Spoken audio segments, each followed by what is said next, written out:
Welcome back, you filthy exiles. So, as per every league, Delve is just my go-to content for making early currency and basically, being a Chad all through the league. So I'm gonna put together a guide for this. Will sort of get you started. We'll give newer players a bit of an idea of how to approach Delve. Probably this will be more targeted to the newer players who haven't played Delve, but if you do play Delve, you might pick up some hints and tips on what I do to maximize my currency gain.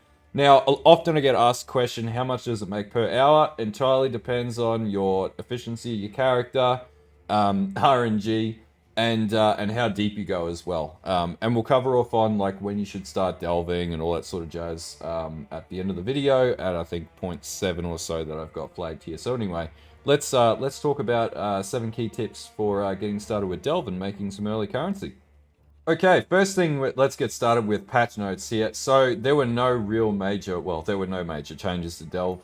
They generally leave Delve alone, which is good. The only major change here was item balances with shields.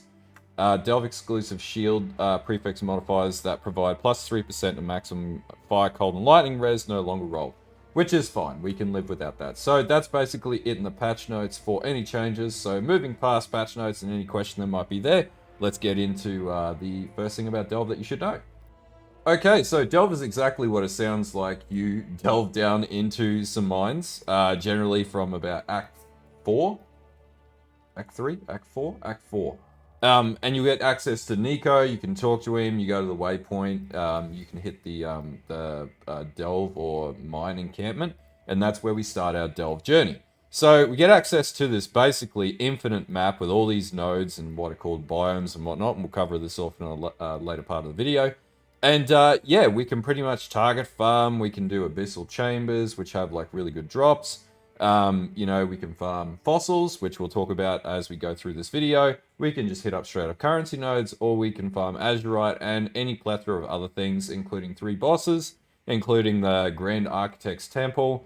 There's an abyssal boss down here, and my favorite boss of all time, which is there we go, there's a Lich's Tomb. And my favorite is the Crystal King, which I think if you've watched my channel, you have seen videos of me crack that many Crystal Kings. It's unreal, but the reason why he's so special is because of the item that he drops is an All's Uprising, which we'll talk about later in the video. As you can see on screen, fossils sell. So that's fundamentally what Delve is. Now, the inputs and things like that you need to sustain Delve is called Sulphite, which is on this meter here, and you get this via mapping throughout the maps, and we'll talk about strategies of how I sustain Sulphite and how you could attack it. And then basically the way that you manage your interaction in the mine is through the Voltaxic generator, and we'll talk about this as well. And so the preface or the premise of this is the deeper you go, the harder it gets. As you can see, the modifiers get crazier and crazier and crazier and crazier. And so what this game mechanic really forces you to do is to think outside the box and play super tanky characters and then basically just survive at the end of the day, because it gets pretty gnarly down here. Anyway, that's what Delve is. Arguably the best game mechanic in the game. You can fight me over that. It's just pure fact at this stage. And I'm being a little facetious there. But anyway, that's what Delve is. And for those who haven't played it, it's a fantastic mechanic, super consistent, and very good at making currency consistently with low investment. Generally, you just need to run a few maps, and then you can run down in a delve. Now, you'll be asking, what depth should I farm? We'll talk about that at the end of the video. Don't stress. I get asked that question all the time, and I definitely have responses for those questions. So anyway, let's talk through to the next part of the video.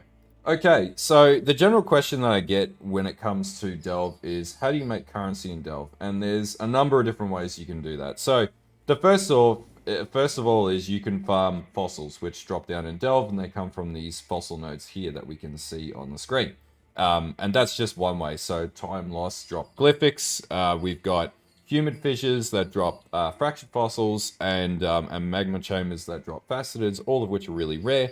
And if we have a look in the POE Ninja, we can see they all sell for various rates. Now, the accessibility to these fossils is based on the depth that you're farming at, and this is one way that you can make currency. The second way that you can make currency is actually by selling resonators, in particular resonators in bulk. Now, these generally one socket chaotic or primitive chaotic resonators, one sockets, generally sell in bulk really quickly, and you'll get them really easily, and I'll explain how you do that in a moment. But then you'll also get 4-socket prime chaotics, powerful chaotics, and now they've dropped down, but we can see that they definitely elevated through the league, and they were worth quite a bit at one point. As we can see, 2C per resonator, and you might go down for an hour and collect like 200 of these things, and you're just making multiple divs out of this. Now, the easiest way to get resonators, and my tip that I've pretty much run with every single league, is you go down, you target these azurite cavities, you farm the azurite, you go to Nico, and you're like, hey bro, I need some one-socket resonators, I've got 41,000, and you buy a shitload, and then basically just bump them straight on the market, whenever we can do that, like this, and then just go, okay, I got, what's that, 20 for 36C, basically, and sell them in bulk like that. And that's pretty much the easiest way that I make currency when I'm playing Delve. And the other thing is selling, fossils and whatnot, at 3C per bound fossil, 4C per corroded, and I've been getting sales and buy requests of these for some time now. So this is another way that you can make currency in Delve, which is one of the reasons why it's super consistent. And realistically, you only need to push down to about 250 to sustain, a pretty good average return in Delve. Probably like maybe 2 to 5 div an hour plus, depending on how you go and any unique drops that you get. But this is one way to make currency. There are plenty of others, and let's talk about them. Okay, so the next way that I generally make currency each league is by farming Crystal Kings. Now, he's one of the boss encounters that you'll get in the Delve content. And he usually drops in Primeval Caverns. Now, at the moment, there's a glitch where we can't zoom out, just to make it difficult. But we should be... There we go. So he'll drop in these Primeval Caverns here. And you'll see he'll look like a little king sort of thing. He's really cool. Anyway, what's the significance of this? Well, the significance of this is what he drops. And what he drops are these amulets here. All's Uprisings. And now there is multiple auras that will drop on these amulets, and the reason why they're so powerful and why they can be so expensive is it gives you a free aura. So like Purity of Lightning has no reservation, Clarity, Purity of Fire, these are bad rolls. However, if you were to get a good roll, you'd be looking at something like this. So you would have, for example, Determination, or potentially Malevolence, which definitely sells for a lot, especially with Poison SRS and dot builds. So these were selling, anywhere up to 14 div. And as you can see, there aren't many on the market because there aren't a great abundance of people who play Delve, because it's not the most approachable content for every player, or some people find it boring. So there tends to be a really constrained market for these amulets, and arguably these are as good as Ashes on the right builds. In particular, a lot of my builds use them because I farm them. Now, if you get a good roll, they are absolutely worth their weight. I've sold them for as high as 40 div at early league starts and things like that, and they can be extremely build enabling. And that's basically one of the chase items that you can get from Delve, but there are plenty of others. So the other thing from the bosses that you'll encounter will be these rings, and they'll be Valley, Mountain, and Meadow. Now, any combination of these 3 rings, and there's a red, there's a green, and there's a blue. So blue being, intelligence or cold, or power charges, green being frenzy charges, and red being endurance charges. Now, you can combine these rings to create what are called precursor emblems. And the way that you do this is you just go to, your whatever. Now, this won't work. Actually, it will work. There we go. And so you can create a precursor emblem. And then basically there's a random chance that this could have like +1 frenzy charge, +1 power charge, or endurance charges. And in this case, this isn't a good one, but it'll give you attributes based on charge stacking. So for charge stacking builds, things like that, extremely, extremely valuable. In this case, I don't have any +1s to any of these, but they all have unique and different attributes. Now, these rings can sell from anywhere from like 2 div all the way to 30 div. And in fact, I've sold them, as you can see, there are some rings that sell for, that's probably a joke, but there are some that sell for up to mirrors based on the rolls. And obviously we can check to see. Often, like, you'll get rings that just don't even exist on the market. like this one, and then that gives you the open opportunity to price it any which way. So that's another couple of things that you can farm. Now, there's also other things that drop, which is Doriani's Machinarium from Val Architects, which are when I find one in here, I was going to say these biomes, but there we go, from this guy. So you can get Doriani's Machinariums from these guys, which is a map that you need for map completion. That usually goes for anywhere up to 2 to 4 div, probably in the first 2 to 3 weeks of league. You can get Crown of the Tyrant off Crystal King, which goes for like 1 to 2 div. You can also get Voices cards that drop off the Crystal King, which are pretty rare. Now, the Abyssal Boss, absolutely horrible, wouldn't recommend farming. But the only good thing is you could get Frenzy Rings or Green Rings, which you could make a Precursor Emblem and get +1 Frenzy, which you could sell for like 25 div, give or take. And it just entirely depends on the market. But those are some of the ways that I make currency in Delve. Now, the other things that you can do in Delve is you can farm cities, which we'll talk about biomes soon. And when you farm cities, you'll get a heap of map drops and things like that. So it can be really good for sustaining maps and whatnot. But the biggest advantage is then early on, you can get a lot of Awakened Sextants and then sell these in bulk. So 66 of these right now go for 1 div. Earlier in the league, we were selling for like 38 to 1 div. And these drop in bulks of like stacks of 6 to 10 in Delve, in the cities in particular. So city farming is actually a very lucrative strategy to make currency. So as you can see, there's a lot of ways that you can make currency. Now, the other thing that you'll notice is I have like bulk everything else currency, right? So I pretty much have no issues sustaining my all other general currency. And if you're a currency flipper, then it gives you the opportunity to do that. And now and again, you can also get opulent chests in Delve, which will give you a chance of just straight up div or mirror drop. You can also have headhunters drop in Delve. All sorts of things like that can drop in Delve. It's, one of the most amazing mechanics. Half the fun is it's basically just a loot farmer's dream. And these are some of the things that you can do to make currency if you were so too inclined to play Delve. Okay, so there's a few ways to sustain Sulphite. The first thing that you should be aware of is just setting up your Atlas properly. And I'll put a link in the description to the Atlas that I'm going to be running for next league. And I have a video for that I put up yesterday. But basically, you want to grab Mad Devotion, you want to grab your mining byproducts and Sulphite Infusion. And also, there's another one that is over here, which is Guarded Hordes and Pack with Energy. Now, you'll notice mine aren't selected right now because there's actually 2 ways to do this. So you can either have those nodes selected in your map like usual, right? And then just bear in mind, make sure all your maps have maxed out quantity, quality of maps to 20%, because you'll get more Sulphite based on having your maps maxed out in the quality. The other thing that you can also do is you can run Wandering Path. And because Wandering Path enhances the increased effect of modifiers on your non-unique maps, and also the quality of items found in your maps, which I'm not entirely sure if this has an impact, but definitely this does. If you run Wandering Path, which is in the new Atlas passive tree, then you'll actually find you can make anywhere up to like 30 to 40 Sulphite in like 4 to 5 maps tops. So, and that's running one Sulphite Scarab to get that running. That's one strategy that you can, that's actually 2 strategies that you can use to get Sulphite. Now, as far as how to get Sulphite active in maps, aside from your Ascendancy, your Atlas passives, so the simplest way to do it is simply correct missions. You've got your areas contain masses of Voltaxic Sulphite, which Nico can extract, and you'll get these as you natively play the game. The other is basically just going on the market and buying an absolute shit ton of Sulphite Scarabs, which you can see that I do here. And because not everyone plays Delve, and arguably after this video, maybe that might still be the case, but I don't know.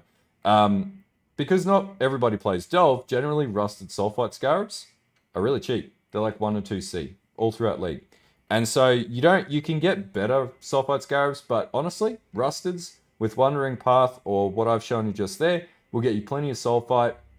It also let you map, and that's basically the easiest way to sustain. Now, there used to be the concept of doing rotors or rotations. You don't need to do that anymore because you can sustain it by those means. But if you want to do that with friends and stuff like that, then you absolutely can, and it'll just make it more efficient for you again.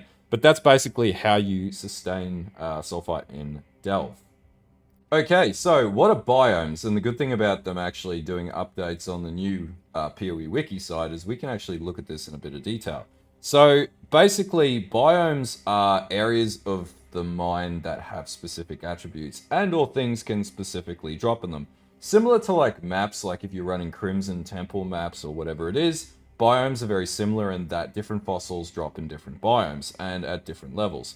So what we can see, we got fungal caverns, and these are denoted by the color of the swatch in the subterranean chart. So, like we can see here, this is abyssal depths, this is fungal caverns, this is magma fissure, this is what's that, frozen hollow, and that's basically what biomes are, right? So they're basically just like color coding where you have the potential to drop different things. So, for example, like sanctified fossils, corroded fossils sell really well. You could target doing petrified forest. Perfect fossils was selling at 10C last week each. So you could do fungal caverns, you get a probability of getting those. And then basically so on, so on. Now, there are some fossils that drop from different nodes.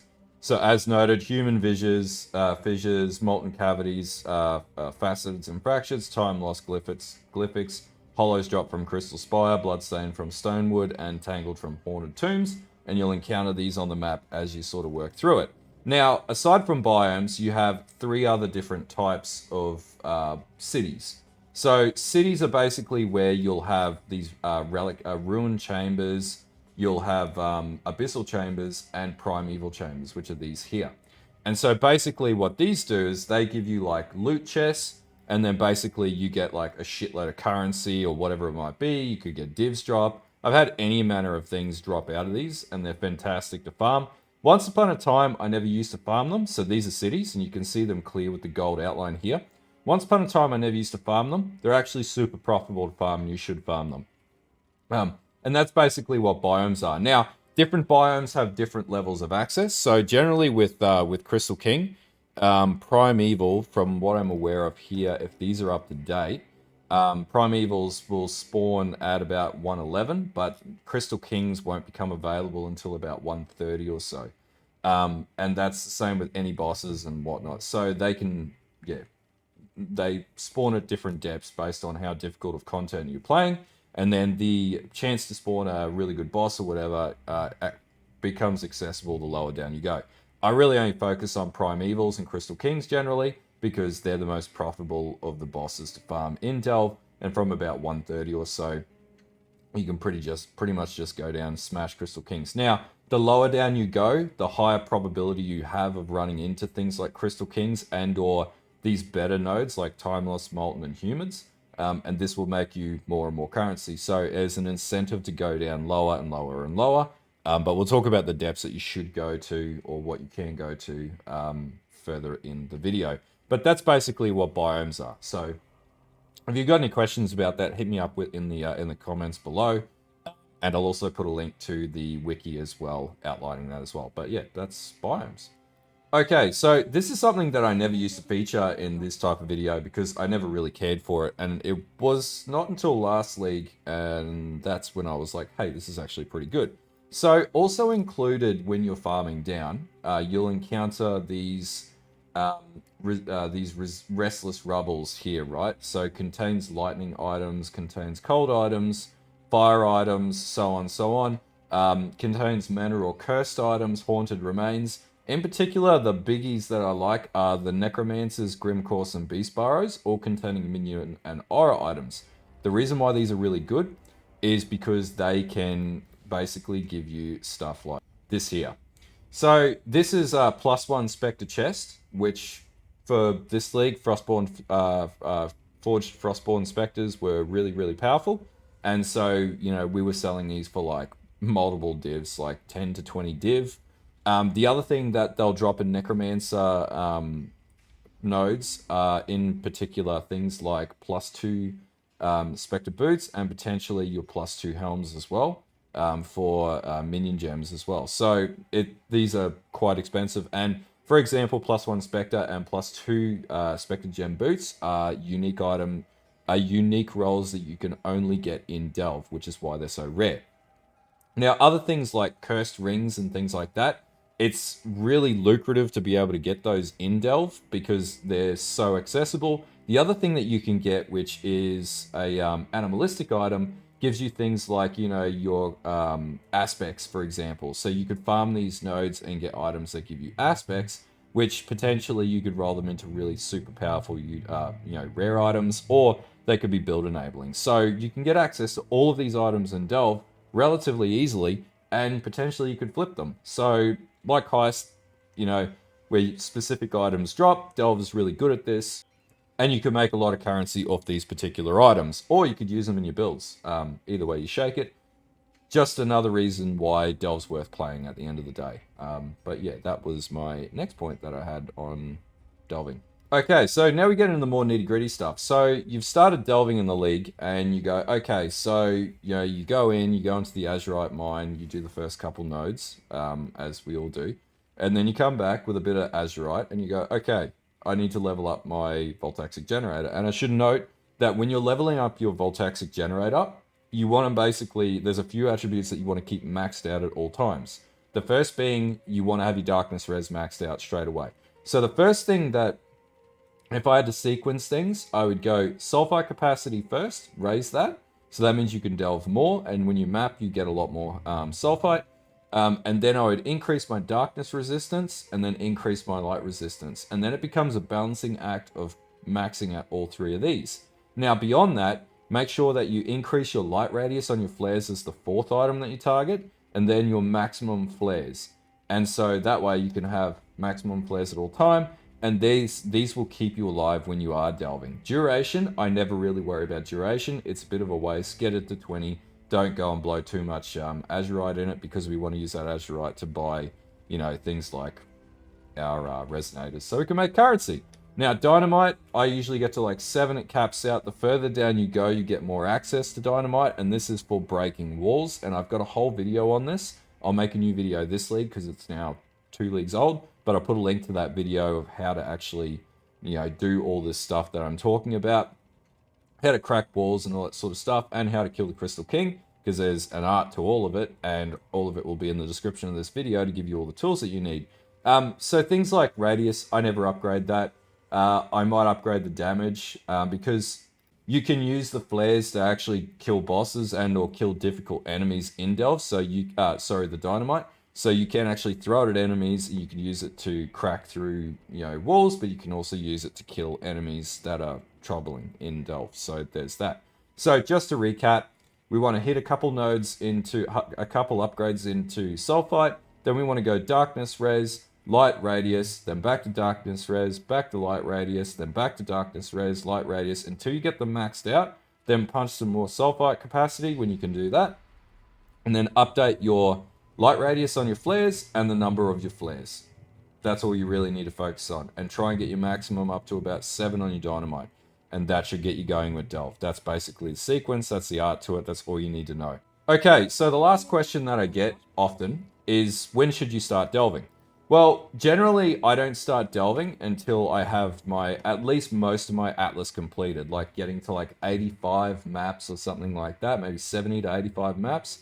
And I usually do that in the first couple days. The reason being is because you want to be doing like T16 maps before you're going into Delve and, you know, giving it a whack. You can delve a little earlier. I wouldn't recommend delving before you're like level 80 or 85, because you're not going to get very far. Delve is hard. It's not as easy as mapping can be and then scaling up. Like Delve, you can get absolutely destroyed.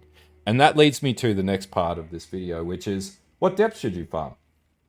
So I usually recommend, like, if you've got a weaker character or a evasion character, probably 150 to 250 should be the target.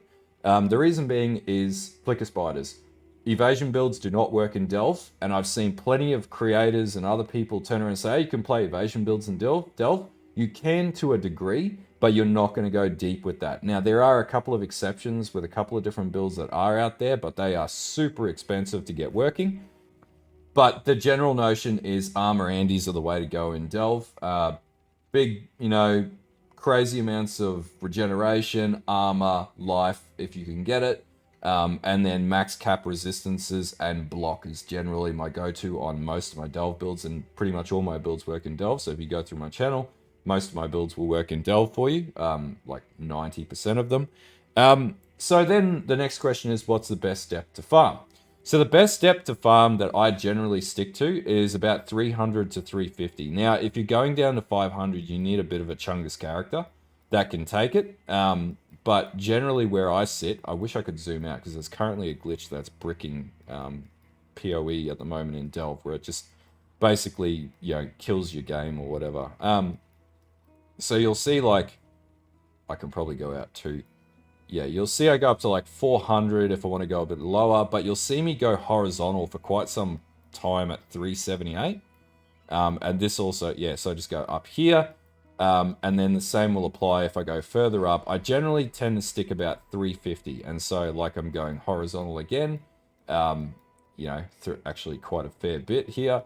And this is about, 348. This is just a sweet spot where you got a character that's sufficiently tanky. You don't want to push too much of hard content. You just want easy currency. And so, yes, you can farm this. Now, how many Crystal Kings will you get in that time? I got no idea. He's completely random. I've went 2-3 days without him popping up, and then some days 3 will spawn in one location. It's crazy. When he does, it's good fun. But about 350, you get access to faceted fossils, fractures. We can see time loss here for glyphics. Plenty of these other magma fissure nodes, fire nodes. You get access to your curse rings and all that sort of jazz. Lich's tombs, animalistic items, they all drop at about 300 to 350 without too much issue. The further down you go, the higher potential for better stuff, but the harder the game gets. Now, there's this argument about what is considered deep delve, right? I would consider 350 to 650 to say maybe 700 as medium, right? And then once you go below 700, you're going deep delve. Now, there's only like a handful of niche characters that go to like 2,000 to 3,000, and they require insane investments and generally past 1,000 depth. With the exception, again, of a few different builds, you need a Mage Blood, because Mage Blood is a build fixer, and it's gratuitous and allows you to focus on either other defenses or other attributes that mitigate damage in the lower tiers of Delve. So builds like Bone Shatter and stuff like that actually do really well. That's basically the key facts about what you should do as far as farming Delve, where you should go, what depths to farm. Now, how far should you push before you should go horizontal is another question I often get. When your build starts to feel like it's dropping off and you start to die, you're starting to die, you're getting frustrated, just pull up a few rungs. Just go straight back up, and you might go to 350 or 330, and you'll have a much better time playing the game. You won't die as much, and you'll still make tons of currency. So that's basically, just decrease your game difficulty a little bit. And or you might need to make some more upgrades to your character, so you need to do a bit more research or whatnot. If you're having fun at 300 depth, by all means, keep farming 300, because 300 is a damn good effort. Considering like you go to 300, that's equivalent to what T6, juiced up T16 maps before Delhi or whatever it is. So, that's pretty crazy as it is. 350 is quite hard, and also Delve is a tedious mechanic. It can be a tedious mechanic to learn, but the plus side is it's really chill if it's at a level that you can do without dying too much. And it's actually quite enjoyable. You just chuck Netflix on or some music or whatever, and sit there and chill. Maybe do your maths homework, I don't know, or your uni or something like that. Go crazy with it. That's the sort of thing Delve is. I've been known to be playing Vortex characters and fall asleep while I've been delving, and then wake up and my character's still alive because I'm not too far where I'll die, and I'm high enough where I can out-regenerate the damage that's inbound, and it's just funny as hell. Anyway, that's the key tips that I've got around Delve and where you should sort of focus to where to go and how to approach it at endgame and whatnot.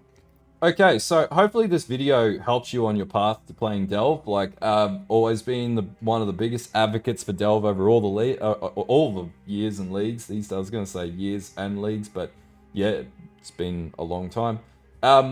So yeah, anyway, if you've got any questions, feel free to hit me up. Delve isn't for everybody, but it's a really good mechanic and definitely doesn't get enough love.